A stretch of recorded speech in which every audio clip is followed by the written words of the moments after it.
The rain had been falling since dawn, tapping insistently against the windows of the small suburban house where Daniel Morgan sat alone at the kitchen table. A half-finished cup of coffee had long gone cold before him, but he did not bother to replace it. It was Saturday, the day that used to mean warm breakfasts, laughter, the comfort of routine. Yet the house felt different now, as if the air itself held its breath. Something had shifted in recent months, something he couldn't name, and it weighed on him like a damp coat. Daniel, 41, with calm brown eyes and the broad-shouldered build of a former college swimmer, traced a finger along a small scratch in the wooden tabletop. He had noticed it only recently, though he suspected it had been there for years. It reminded him of his marriage, familiar, yet suddenly full of flaws he had overlooked. Upstairs he heard the soft creak of the bedroom floorboards. Emma was awake. His wife's footsteps were light, practiced, almost careful. Emma Morgan had once been a woman who bounded out of bed, humming as she made coffee, the kind who kissed him on the cheek without thinking. Now she moved like someone tiptoeing through a dream she wasn't sure she wanted to stay in. When she entered the kitchen, her smile was small, polite, the kind a person gives a stranger in an elevator. "Morning," she said softly. Daniel lifted the mug in a vague gesture. "Morning." Emma's blonde hair was tied loosely at the back, and she wore a sweater he didn't recognize. A gift from a friend. A new purchase. He wasn't sure. Details like that had begun to slip past him lately, or maybe she had simply stopped sharing them. She moved toward the coffee machine but hesitated, looking at his cup. "You didn't like the coffee?" she asked. "I just got distracted," he forced a smile, thinking about work. That was a lie, and they both knew it, just as they both pretended not to. Emma poured herself coffee without another question, stirring it with unnecessary attention. The silence between them stretched thin. There was a time when their mornings were full of chatter, about the students in his history classes, the patients she saw at the clinic, the small joys and frustrations that made up their days. They were partners, companions, a team. Now, Daniel felt as though he were watching his wife from behind glass. The first signs had been small. Late nights at the clinic. A sudden interest in morning runs, even in the cold. Her phone always face down on the counter. The way she flinched, subtly but unmistakably, when he touched her shoulder one evening after a long day. He told himself that every marriage went through phases, that stress, routine, and exhaustion could make anyone distant, and he believed it or wanted to. But then came the texts. He wasn't the type to snoop. He'd always believed trust meant giving space. Yet one night, as Emma showered, her phone buzzed on the nightstand. Only once. A single notification. But his eyes went to it involuntarily, and he saw a name he didn't recognize. L. Just that. Followed by a preview of the message. "Tomorrow, same time." He didn't look further. He didn't dare. It felt like stepping to the edge of a cliff and staring down at a darkness he wasn't ready for. Now, on this rainy Saturday morning, Emma sat across from him, sipping her coffee as though nothing were wrong. As though they were still the couple who took weekend trips to the coast, still the two people who danced in the living room on their anniversary after too much wine. "Any plans today?" he asked. She shook her head. "Just errands, I might go out for a bit." "With who?" The question slipped out sharper than he intended.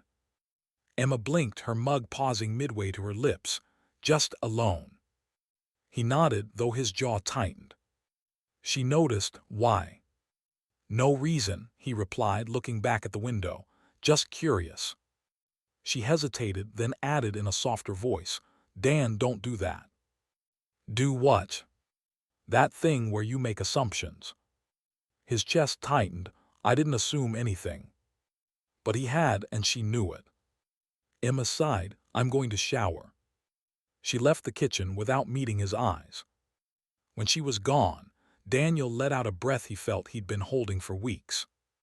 Later that afternoon, Emma drove out to buy groceries. She didn't take a list. She didn't say when she'd be back. And Daniel, for the first time in their marriage, followed her.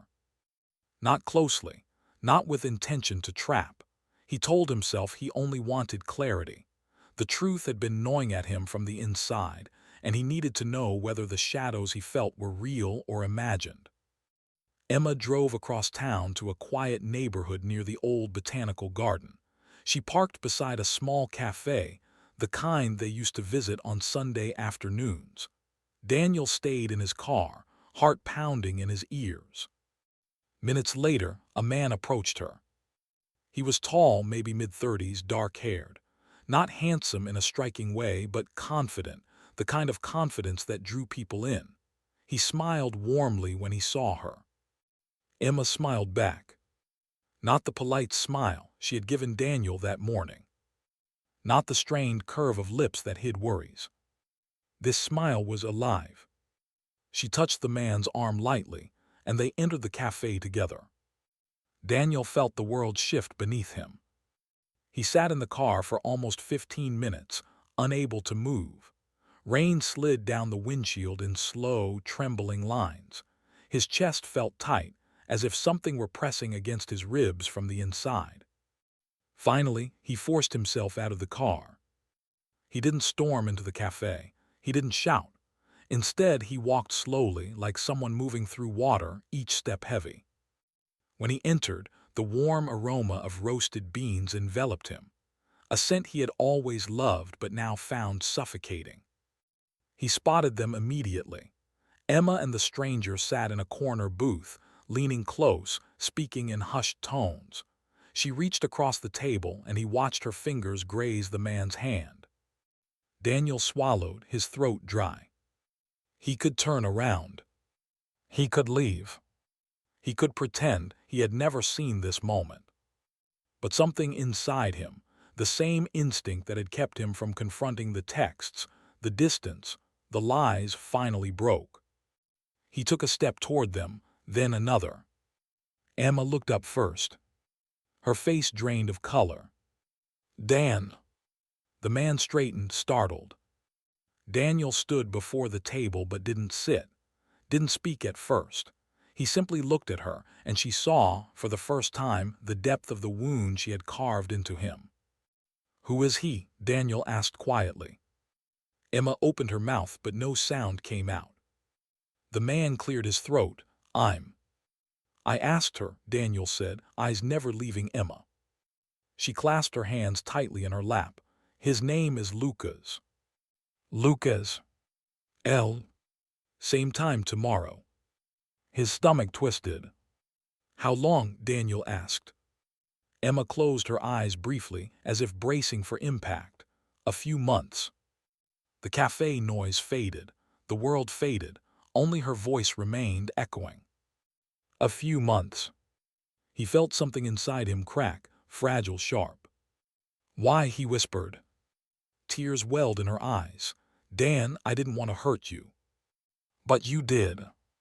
"I know."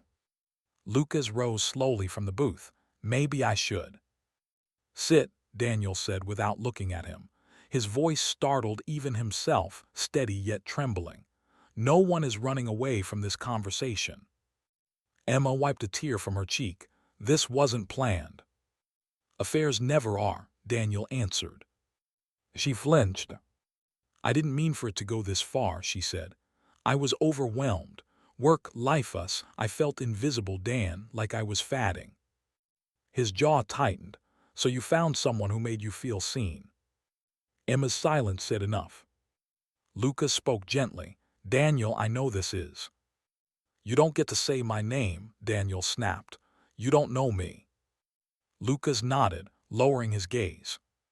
Daniel turned back to Emma. "You could have talked to me." "I tried," she whispered. "But you were always tired, distracted. You stopped looking at me the way you used to. I felt alone in the same room as you." "I didn't know," he said, voice cracking. "Emma, I didn't know." "You didn't ask," she replied, pain in her eyes. He stepped back as though struck. She reached toward him instinctively, but he recoiled. "I'm sorry," Emma whispered. "I'm so sorry." Daniel didn't answer. He walked out of the cafe, the bell above the door chiming softly behind him like a cruel, delicate farewell. The sky had darkened by the time Daniel got home, the rain easing into a soft drizzle that coated the streets in silver. He drove without remembering the turns he took, the lights he stopped at, or the people he passed. His mind replayed the image from the cafe again and again: Emma's startled face, Lucas's cautious expression, the two of them sitting so closely, as if the world around them did not exist. Inside the house, the silence was thicker than before. Every room felt colder, as though it had been waiting for him to return, waiting to hear the verdict of a trial he never agreed to participate in. Daniel hung his coat on the hook near the door, the simple gesture feeling strangely monumental. The house smelled faintly of the lavender candle Emma liked to burn in the evenings. For a moment, he wondered if she would walk in and blow it out, complaining that the scent gave her headaches on rainy days. He wondered if they would laugh about that if things were normal. But they were.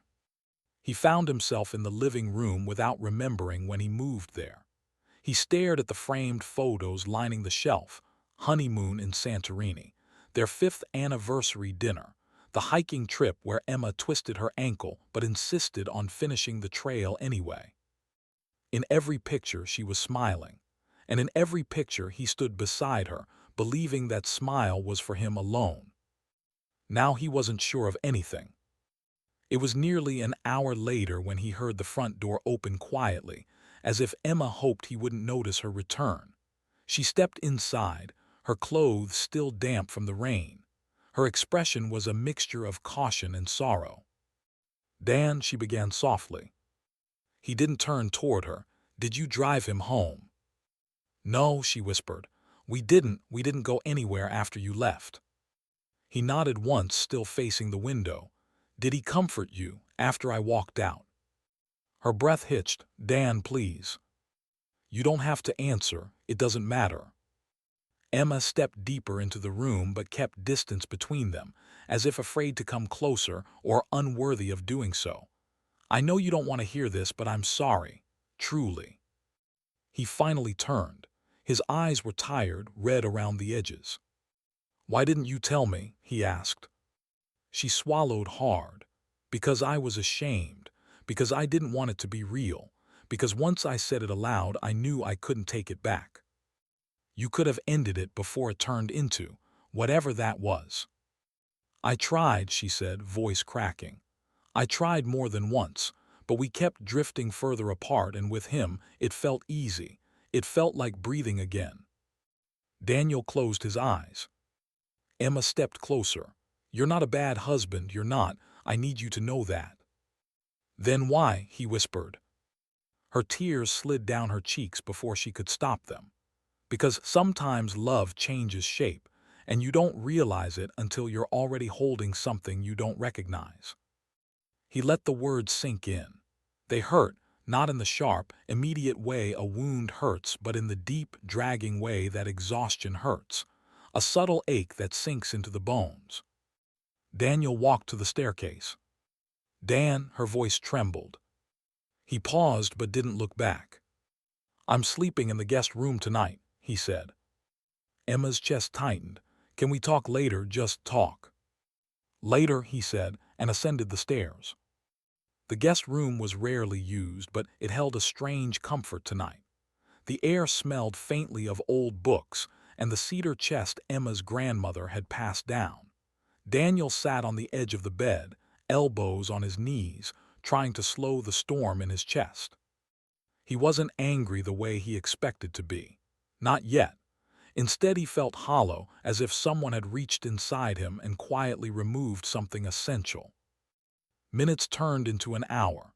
He lay awake, staring at the ceiling, listening to the distant creaks of the house settling. At times he heard Emma downstairs, packing lightly, then stopping, as if unsure where to go or what to do with herself. Eventually he drifted into a shallow, restless sleep. The next morning, sunlight filtered pale and thin through the blinds.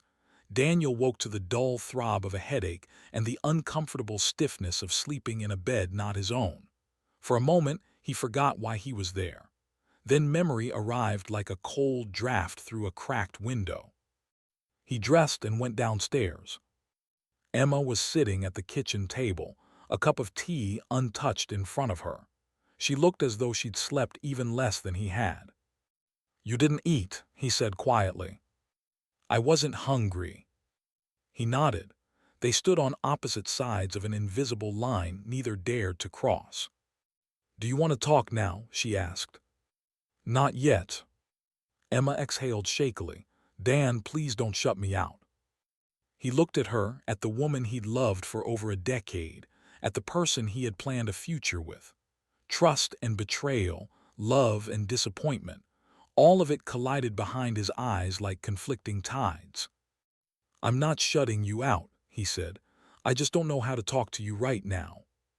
She nodded slowly. "Okay, whenever you're ready." But he wasn't sure he ever would be. Daniel left the house without telling her where he was going. Not out of spite, he simply didn't know the answer. His feet felt heavy as he walked down the street, hands shoved in his jacket pockets. He ended up at the park near his school, a place where he'd often graded papers or prepared lecture notes. Today, he sat on a bench staring at the bare trees swaying gently in the wind. The quiet did little to settle him. He replayed Emma's words from the night before. It felt like breathing again. "Love changes shape." I felt invisible. Was that true? Had he really been so distant? He thought back to the past year, the late nights preparing exams, the stress of dealing with new administrative policies, the way he often came home too tired to talk, convincing himself that quiet companionship was enough. But maybe she needed more than quiet. Maybe she needed attention he didn't realize she lacked. He rubbed his face with both hands. "Dan." He froze. The voice came from behind him, familiar, hesitant. He turned slowly. It was Lucas, standing at the edge of the walking path, hands in his pockets, shoulders tense.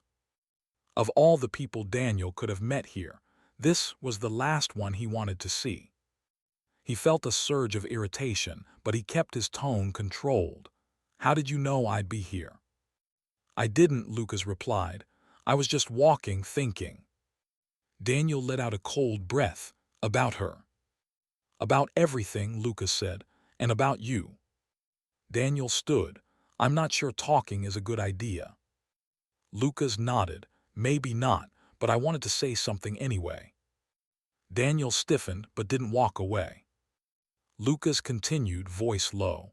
"I didn't approach Emma looking for anything. We worked near each other, ran into each other now and then. It just happened." "That makes it better?" Daniel asked bitterly. "No, it doesn't," Lucas shook his head. "I'm not here to defend myself. I just want you to know that she talked about you. A lot." Daniel's chest tightened. "What did she say?" "That she loved you. That she felt guilty every single day. That she didn't understand what was happening to her." Daniel felt as if someone had struck him. Lucas went on. "I know I'm the last person you want to hear anything from, but I do care about her, and I care that she's hurting, and you're hurting. No matter what happens between you two, she needs to be honest with you and with herself." Daniel looked away. The park blurred slightly around the edges. "And what do you want?" Daniel asked quietly. Lucas hesitated. "I want her to be okay, and if that means stepping away, I will." Daniel studied him for a long moment. There was no arrogance in Lucas's eyes, no triumph, no expectation. Only a heavy, conflicted sincerity. It didn't absolve him, but it made Daniel's thoughts more tangled. "I don't know what's going to happen," Daniel finally said. "I don't know anything right now." "I get that," Lucas stepped back. "If you ever need to talk, I'm not the right person, but I am sorry." Daniel said nothing. Lucas nodded once and walked away down the path. For several minutes, Daniel stood alone, the cold air stinging his lungs. He felt no relief, no clarity, only a deeper ache. When he returned home, Emma was sitting on the couch, legs pulled up to her chest like a child trying to make herself small. Her eyes widened when she saw him. "Where were you?" "Thinking," he answered. "Are you okay?" "No," he said honestly. She nodded, wiping her cheek. Daniel sat in the armchair across from her. "We need to talk." Emma straightened. "Okay." He took a breath. "Why him?" She looked down at her hands. "I don't know." He listened. He noticed things. He understood when I talked about work, about feeling overwhelmed. "I understood too," Daniel said. "You did," she admitted. "But you were drowning in your own stress, and I didn't know how to reach you anymore." "So you reached for someone else?" "Yes," she whispered, "and it was a mistake, a terrible one." Daniel closed his eyes briefly. "Did you love him?" Emma froze. I cared about him, but love, no, not the way I loved you." "Loved," Daniel repeated quietly. She shook her head, tears falling freely now.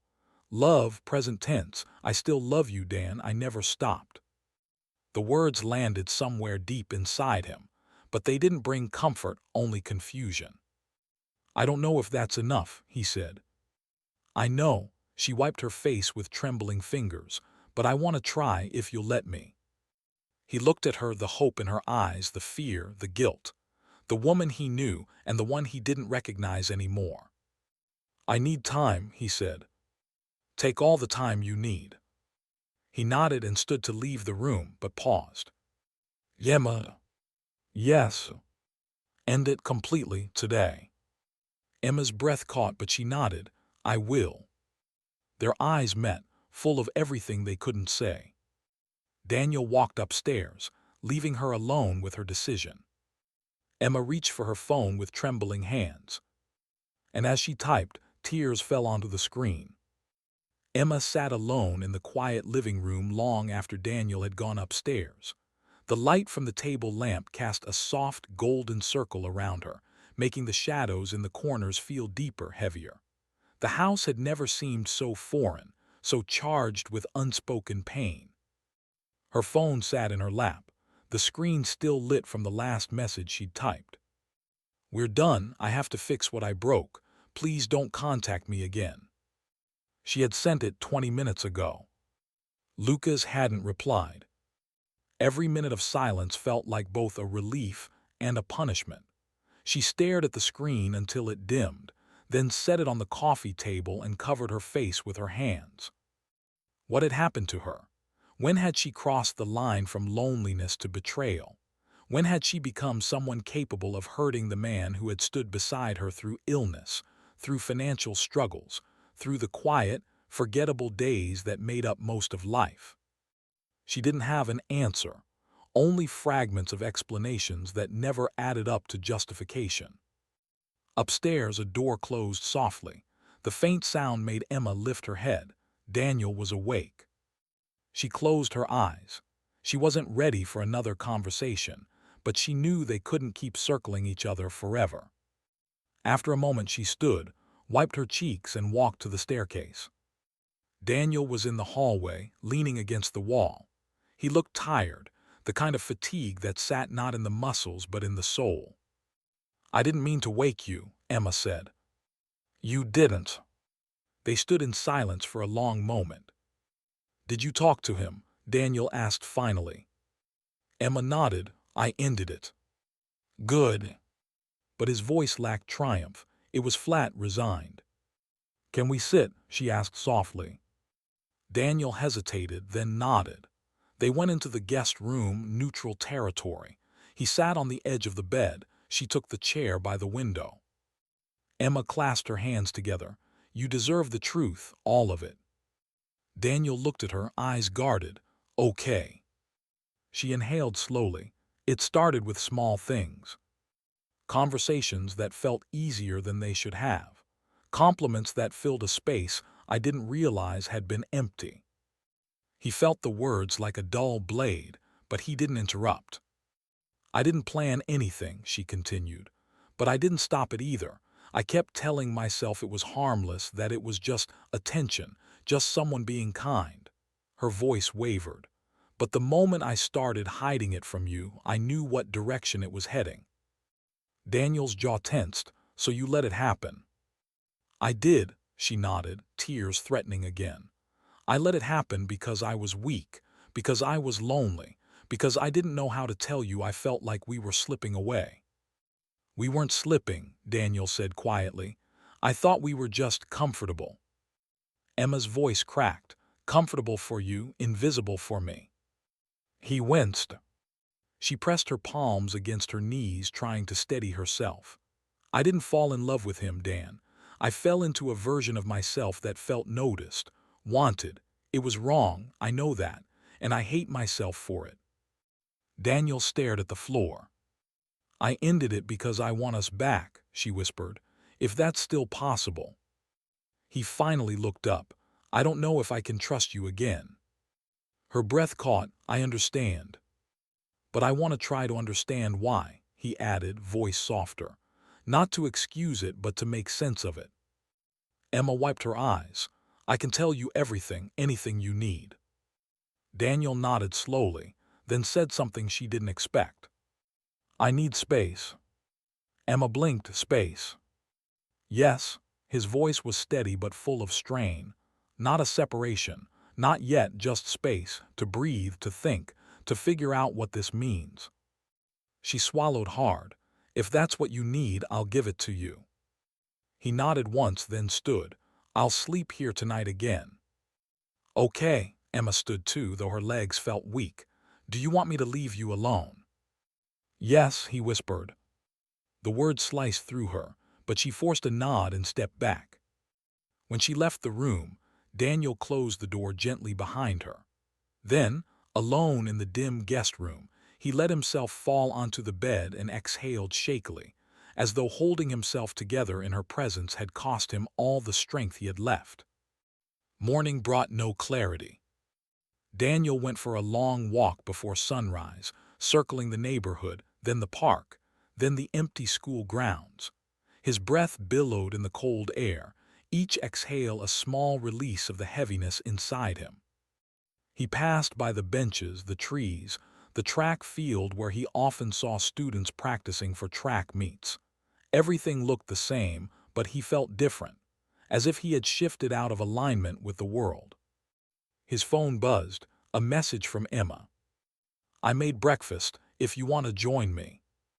He stared at the screen for a long moment before responding. I'm out, I'll be back later.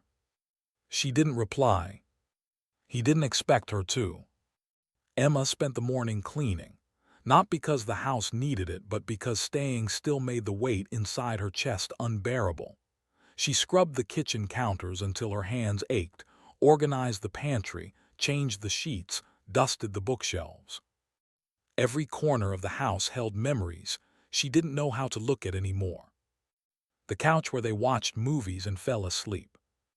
The kitchen table where he graded papers, and she planned patient schedules.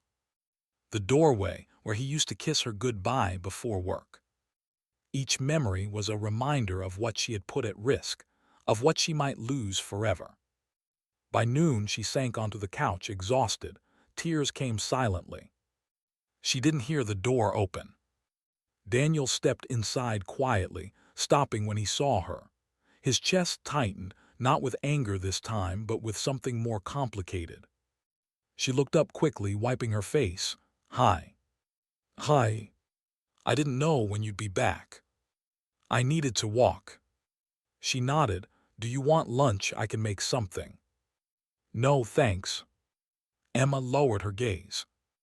Daniel took a slow breath. I talked to someone this morning. Her heart stilled. Who?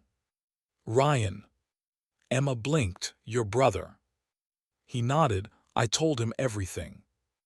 Emma's face flushed with shame. Oh. He didn't judge you, Daniel said. Or me, he just listened. She exhaled shakily. He asked me something, Daniel continued. Something I'm still thinking about. Emma swallowed. What? Daniel met her eyes. He asked if I'm holding on because I love you, or because I'm afraid of losing the future we planned? The question lingered between them like smoke. And what's the answer? She whispered. I don't know, he admitted. Emma nodded slowly. That's fair. Silence settled again. Finally, Daniel said, I think we need counseling. Emma's breath caught not from fear but from a flicker of hope. Couples counseling. Yes, he said.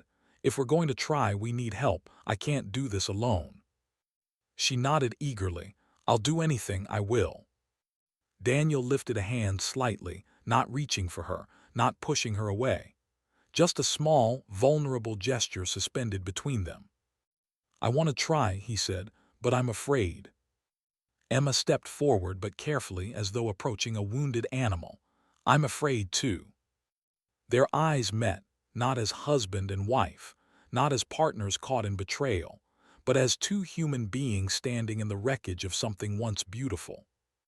Daniel looked away first. We start slow, no promises. No promises, she echoed. But honesty, he added. Emma nodded, always. He gave a faint, tired nod. For the first time since the cafe, something fragile and tentative passed between them, the faintest thread of possibility. That evening, Emma called the clinic to take the week off. Her coworkers expressed concern. She assured them it was personal and she'd be fine. Daniel emailed his department chair requesting 2 days of leave. He didn't elaborate. People respected him enough not to question it. The next morning, they sat in the office of Dr. Haverly, a calm-eyed therapist with soft gray curls and a voice like still water. She listened as they haltingly recounted the long months of distance, the loneliness, the stress, the choices that had led them here. Daniel spoke quietly but steadily. Emma cried several times but pushed through. Dr. Haverly didn't judge, didn't rush, didn't assign blame. She simply asked questions, gentle but precise, that made both of them examine truths they had buried. Truths they hadn't dared to speak. At the end of the session, she said, rebuilding trust is possible, but it requires commitment and patience from both of you, and it will be painful. They nodded. We're aware, Daniel said. But we want to try, Emma added, her voice trembling. Dr. Haverly gave a small, warm smile. Then that's where we begin. That night Emma slept in the master bedroom. Daniel returned to the guest room for now, but the air between them felt different, not healed. Not whole, but no longer frozen. Daniel lay awake staring at the ceiling. His chest still hurt, the images still haunted him. But for the first time in days, he felt something other than pain. He felt the faintest, most fragile spark of hope, terrifying and uncertain. He closed his eyes. Tomorrow, he knew, would be harder. But for tonight, he breathed. The next few days unfolded in a strange rhythm, fragile, tentative, uncertain. Daniel and Emma attended 2 more sessions with Dr. Haverly. They spoke more honestly in that quiet room than they had in the last year. Sometimes Daniel felt raw afterward, shaken by truths he had avoided for too long. Sometimes he felt lighter. Emma cried often, quietly, openly, sometimes suddenly, but she didn't hide anymore. She didn't apologize for every tear, every confession, every tremor in her voice. Dr. Haverly encouraged them to keep a journal together, not a romantic notebook, but an honest log of how they felt each day. 1 page for him, 1 for her. No judgments, no corrections. Just truth. On Thursday night, Daniel wrote, I'm trying, but I don't know how to stop imagining them together. I don't want those images, but they appear without warning. I'm afraid they'll always be there. Emma, on the facing page, wrote, Every day I wake up terrified that today will be the day he decides he can't forgive me. I'm trying not to cling to him in fear. I'm trying to give him space. But sometimes I feel like I'm drowning in the silence between us. They read each other's entries only if invited. On Friday, Daniel quietly slid the notebook toward her after finishing an entry. Emma hesitated, then opened it. When she finished reading, she didn't speak. She simply reached for his hand, and for the first time in weeks, he didn't pull away. It wasn't forgiveness. It wasn't a promise. But it was something. On Saturday morning, a thin fog clung to the streets outside their house, softening the world to pale gray. Daniel sat at the kitchen table, staring into a cup of tea he had no intention of drinking. Emma approached slowly. "Do you want breakfast?" "No," he said gently, "thank you." She nodded. "Do you want to talk or no?" Daniel took a long breath, then looked at her. "I think today we need to have the conversation we've been avoiding." Emma's heart raced. "Okay." He gestured toward the living room. "Let's sit." They settled on opposite ends of the couch, facing slightly toward each other but still with space between them. Daniel spoke first. "I've been thinking a lot these last few days about us, about how we got here, about what we could have done differently and what we can do now." Emma folded her hands tightly. "Dan, whatever your decision is, I'll accept it. I don't want to trap you in this pain." He nodded slowly. "I know." Silence stretched for a moment, not icy, not angry, but heavy with what came next. "Emma," he said quietly, "do you want to stay in this marriage because you believe in us, or because you're afraid to be without me?" She swallowed, her voice trembling. "Because I believe in us. Even after what I did, even after who I became, I still believe there's something worth fighting for." Daniel studied her face, the sincerity, the fear, the hope. "And you," she whispered, "why are you still here?" Daniel hesitated. "Because I'm still trying to figure out whether the love I have for you can survive what happened." Emma's breath hitched, but she nodded. "At the cafe," Daniel said, "when I saw you with him, something inside me broke. I can't pretend it didn't. And maybe it'll take a long time to put those pieces back together." "I know," she whispered. "But," he continued, "I also remember who we were before this, and who we could be again." Emma's eyes glistened, but she didn't interrupt. "I'm standing at a crossroads," he said, "and whichever direction I choose, everything changes." He paused, gathering strength. "And I've made my choice." Emma's fingers curled into the couch cushion as she braced herself. Daniel inhaled, exhaled slowly, and spoke. Daniel looked down at his hands, then back at Emma, his eyes full of sorrow, not anger. "I can't," he said softly. Emma's lips parted, but no sound came. Her breath caught in her throat. "I've tried these last days," Daniel continued. "Honestly, I went to therapy with an open mind. I listened. I examined everything, the distance, the failures on both sides, the reasons you felt alone." Emma's eyes shone with tears she fought to contain. "And I see it now," Daniel said. "I see how we drifted. I see how I contributed to the silence. I understand your loneliness." He swallowed hard. "But even with all that, the betrayal sits too deep. Every time I close my eyes, I see you with him. Every time I reach for hope, something inside me pulls away." Emma's voice broke. "Dan, please." He shook his head gently. "I'm not choosing this out of punishment, or revenge, or anger. I'm choosing it because staying would keep both of us trapped." Emma covered her mouth, tears escaping despite her effort to stay composed. Daniel continued, voice trembling. "If we stay together out of fear or guilt or habit, we'll destroy each other slowly. And I don't want that. I love you too much to stay in something that's hurting us both." Emma began to sob, quietly at first, then harder. Daniel leaned forward, wanting to comfort her but knowing he shouldn't. "Not like this." "I will always care for you," he whispered. "That hasn't changed, and I will always cherish what we had. You weren't just my wife, you were my best friend." She choked on a breath. "I still am." He shook his head sadly. "We lost that long before the affair, we just didn't see it." Emma buried her face in her hands. "I think," Daniel said, voice cracking, "we need to let each other go. Not with bitterness, not with hatred, but with honesty. with respect for what we were and acceptance of what we've become. Emma looked up at him, face wet with tears. I didn't want this. Neither did I, he whispered. But sometimes loving someone means letting them find a life where they can be whole again. And I need to find myself, Emma, without this shadow hanging over us. Her shoulders shook. I'm so sorry. I know, he said, and I forgive you truly. Emma stared at him in disbelief. You forgive me? Yes, but forgiveness isn't the same as staying. She covered her mouth again, sobbing. Daniel stood slowly. I'll move into Ryan's apartment for a while. When things settle, we'll talk about next steps. We'll do it kindly, without hurting each other more than we already have. Emma stood too, trembling. May I hug you one last time? Daniel hesitated, then nodded. She stepped into his arms, clutching him as though he were slipping away because he was.